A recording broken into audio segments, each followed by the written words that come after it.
जय जिनेन्द्र। आज हम एनसीईआरटी 11th अर्थशास्त्र में सांख्यिकी के अंतर्गत अध्याय 2 के क्वेश्चन नंबर फर्स्ट, सेकंड और थर्ड को सॉल्व करेंगे। इसमें हम बहुविकल्पीय और द्विमार्गीय वाक्यों की रचना किस प्रकार करते हैं यह देखेंगे, साथ ही सत्य और असत्य भी सॉल्व करेंगे।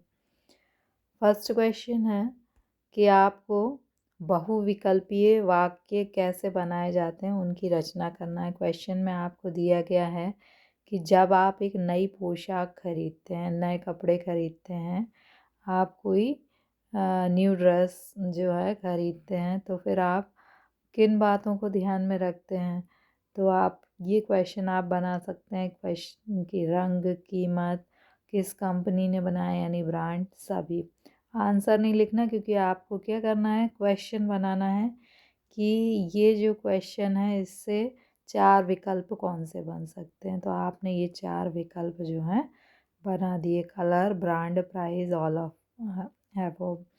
अब इसका आंसर तो ये है, लेकिन आंसर क्वेश्चन में पूछा ही नहीं गया है। क्वेश्चन में तो सिर्फ आपको 4 अल्टरनेट बताना है कि इस क्वेश्चन के लिए आप 4 जो है वैकल्पिक प्रश्न क्या बना सकते हैं। तो ये आपके 4 विकल्प हुए। अगला क्वेश्चन है कि आप कंप्यूटर का इस्तेमाल कितनी बार करते हैं। तो दिन में 1 बार, कभी कभी 3 बार, अनेक बार। तो आप इससे अलग भी कोई ऑप्शन लिख सकते हैं, क्योंकि आपको 4 ऑप्शन अकेले लिखना है। इसके बाद है कि निम्नलिखित में से आप किस समाचार पत्र को नियमित रूप से पढ़ते हैं। Hindustan, Dainik Jagran, Dainik Bhaskar, times of India, या आपको जो न्यूज़पेपर के नाम याद हों वो आप इसमें लिख सकते हैं। पेट्रोल की कीमत में वृद्धि न्यायोचित है, मतलब पेट्रोल की कीमत में वृद्धि अच्छी बात है, ये आपसे पूछा गया। ऑप्शन देना है। यदि पेट्रोल की मांग में वृद्धि हुई हो, यदि अंतर्राष्ट्रीय बाजार में कच्चे तेल की कीमत में वृद्धि हुई हो, उपर्युक्त दोनों, उपर्युक्त में से कोई नहीं। उत्तर इसका उपर्युक्त दोनों है, लेकिन आपको लिखना नहीं, क्योंकि आपको केवल 4 ऑप्शन बताना है। नेक्स्ट, आपके परिवार की मासिक आमदनी कितनी है। 5,000 से कम, 10,000 से कम, 15,000 से कम और 20,000 से कम। आंसर आपको नहीं लिखना है, केवल 4 अल्टरनेट लिखना है। इसके बाद द्विमार्गीय प्रश्न बनाना है, यानी हाँ और नहीं में उत्तर के साथ। क्या आप रोज़ सुबह व्यायाम करते हैं। क्या आप नियमित नहाते हैं। क्या आप कंप्यूटर का प्रयोग करते हैं। क्या आपके पास मारुति कार है। क्या आपके पास पुस्तक है। इसके अलावा आप कोई भी क्वेश्चन बना सकते हैं और उनके हाँ और नहीं में आंसर आपको ब्रैकेट में ऑप्शन देना है कि ये हाँ है या नहीं है। इसके बाद अगला क्वेश्चन है कि सही विकल्प को चिन्हित कीजिए। सही बताना है आपको। आंकड़े के अनेक स्रोत होते हैं, तो ये विकल्प सही है, क्योंकि आंकड़े जो हैं वो आप कई स्रोतों से इकट्ठे कर सकते हैं। आप स्वयं जाकर एक एक घर जाकर जनगणना के आंकड़े इकट्ठे कर सकते हैं, या फिर आप क्या कर सकते हैं, किसी दूसरे के द्वारा एकत्रित किए गए आंकड़ों का प्रयोग कर सकते हैं। और भी कई स्रोत होते हैं, तो यह कथन क्या है, सही है। दूसरा है आंकड़ों का संग्रहण के लिए टेलीफोन सर्वेक्षण सर्वाधिक उपयुक्त विधि है, विशेष रूप से जहां जनता निरक्षर हो और दूर दराज के काफ़ी बड़े क्षेत्र में फैली हो। तो यह कथन सही है। क्यों? क्योंकि मान लीजिए कि आपसे कहा जाए कि आप जनगणना के आंकड़े जो हैं वो इकट्ठे कीजिए। कोई क्षेत्र बहुत बड़ा है और आपको जाकर वहाँ पर जनगणना के आंकड़े एकत्रित करना है। दुर्गम एरिया है, जनता निरक्षर है, तो आप क्या कर सकते हैं, आप फ़ोन लगा सकते हैं जनता को और फ़ोन लगाकर जानकारी पूछ सकते हैं। चूँकि बड़ा क्षेत्र है तो आपको जाने की ज़रूरत भी नहीं होगी। अगला क्वेश्चन है, सर्वेक्षण शोधकर्ता द्वारा संग्रहण किए गए आंकड़े द्वितीयक आंकड़े कहलाते हैं।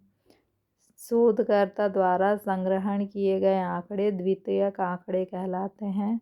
तो ये है गलत कथन। देखिए, जो आंकड़े होते हैं वो दो प्रकार के होते हैं। पहले होता है प्राथमिक या प्राइमरी डाटा, और दूसरा होता है द्वितीयक या सेकेंडरी डाटा।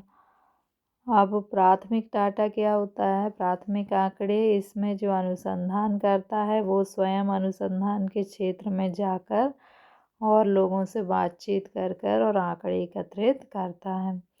जबकि द्वितीयक आंकड़ों में क्या होता है कि किसी और अनुसंधानकर्ता ने आंकड़े एकत्रित किए और उसने मान लीजिए उनको पब्लिश कराया, और ये जो दूसरा अनुसंधान करता है इसने खुद नहीं गया, इसने डायरेक्ट इसके आंकड़े जो हैं अपने में प्रयोग कर लिए। जैसे प्राथमिक का उदाहरण हो सकता है, आप घर घर जाकर जनगणना करें तो प्राथमिक आंकड़े होंगे, और आप अपने घर में बैठ जाएं और किसी दूसरे के द्वारा एकत्रित किए गए जनगणना आंकड़े में थोड़ा बहुत संशोधन कर दें और उनका प्रयोग करने लगें तो वो द्वितीयक आंकड़े होंगे। तो अब इसमें कहा गया है कि शोधकर्ता द्वारा संग्रहित किए गए आंकड़े द्वितीयक आंकड़े होते हैं। तो ये द्वितीयक नहीं होते, बल्कि क्या होते हैं? प्राथमिक आंकड़े होते, क्योंकि वो उसने स्वयं ने एकत्रित किए हैं, इसलिए यह कथन क्या है? गलत। द्वितीयक की जगह प्राथमिक लिखा होता तो यह कथन सही होता। अगला है प्रतिदर्श के यादृच्छिक चयन में पूर्वाग्रह की संभावना होती है। देखिए, जब आप there is certain has involve the non random sampling. देखिए, सैम्पलिंग जो होती, सैंपल का मतलब क्या होता है? एक क्लास है और ये एक क्लास है और इस क्लास में बहुत सारे बच्चे पढ़ते हैं। अब आपसे कहा जाए कि इन बच्चों में से कोई भी दो बच्चे आप चुनिए, और जिससे कि आप यह पता लगा सकें कि ये क्लास इंटेलिजेंट है या नहीं। अब यदि आप रैंडमली, मतलब आपने सारे बच्चों की, मान लीजिए लॉटरी के टिकट रखे, सारे बच्चों के नाम जो है वो एक शीट पर लिखे और उनको एक बड़े किसी चीज़ में डाला, और उनमें से कोई दो चिट जो है बाहर निकाल लें, तो वो रैंडमली निकलेंगी, उनमें कोई भी बच्चे निकलेंगे तो वो निष्कर्ष सही होंगे। तो ये क्या है? Random sampling. लेकिन यादृच्छिक सैम्पलिंग, आपने यादृच्छिक नहीं बल्कि अयादृच्छिक, यानी आपको पता है ये दो बच्चे इंटेलिजेंट है, तो आपने क्या करा? इन दो बच्चों को लेकर और बता दिया कि क्लास जो है इंटेलिजेंट है। तो आपका जो निर्णय है वो कैसा है?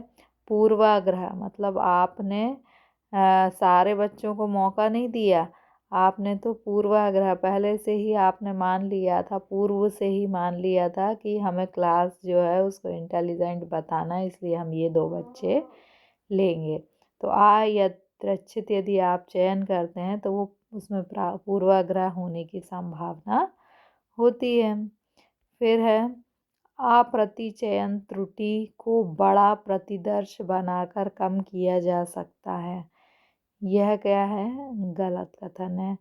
Non sampling error can be minimize by taking large sample. Non random sampling क्या होती है? रैंडम सैम्पलिंग का मतलब है कि आपने ये जो इतने सारे बच्चे हैं इनमें से कोई भी दो बच्चे आपने चिट डाल के निकाले, तो वो क्या होगी? Random sampling. दो बच्चों की चिट निकाली और दो बच्चे इसमें से निकाल लिए।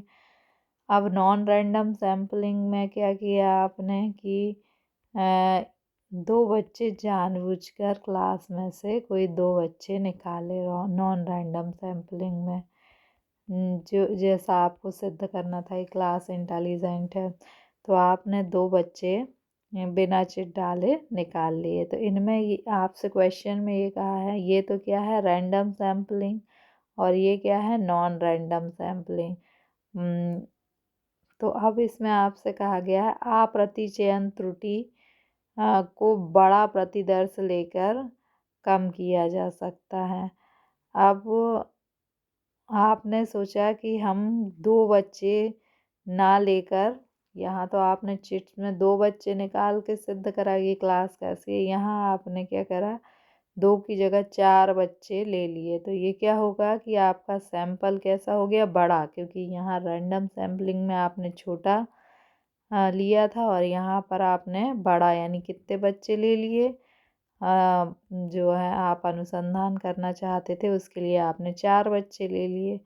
तो क्या त्रुटि नहीं होगी? त्रुटि होगी। इसलिए त्रुटि होगी क्योंकि आपने जानबूझकर उन बच्चों को लिया है, जैसा कि आप क्लास को सिद्ध करना चाहते। यदि आप क्लास को इंटेलिजेंट सिद्ध करना चाहते तो आपने जानबूझकर 4 बच्चे ले लिए इंटेलिजेंट।